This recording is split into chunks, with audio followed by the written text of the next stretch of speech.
فك لغز مقتل الطالب أنور، وأمن طنجة يوقف فتاة قاصر.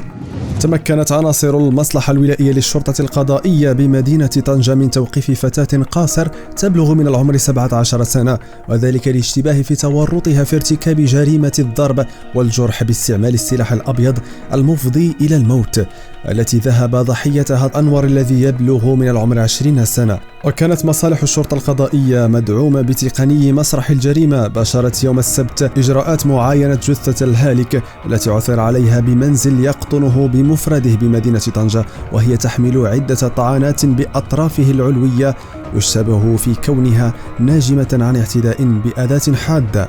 وحسب بلاغ للمديرية العامة للأمن الوطني، مكنت الأبحاث والتحريات الميدانية الدقيقة التي بشرتها الفرق الأمنية من توقيف المشتبه بها الرئيسية في ارتكاب هذه الأفعال الإجرامية التي تعكف حاليا إجراءات البحث القضائي على تحديد أسبابها ودوافعها.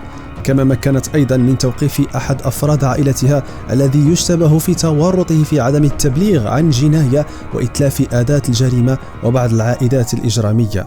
وتم الاحتفاظ بالمشتبه فيها رهن المراقبة الشرطية لكونها قاصر، بينما تم الاحتفاظ بقريبها تحت تدبير الحراسة النظرية رهن إشارة البحث الذي تشرف عليه النيابة العامة المختصة، وذلك لتحديد كافة الظروف الملابسات المحيطة بهذه القضية.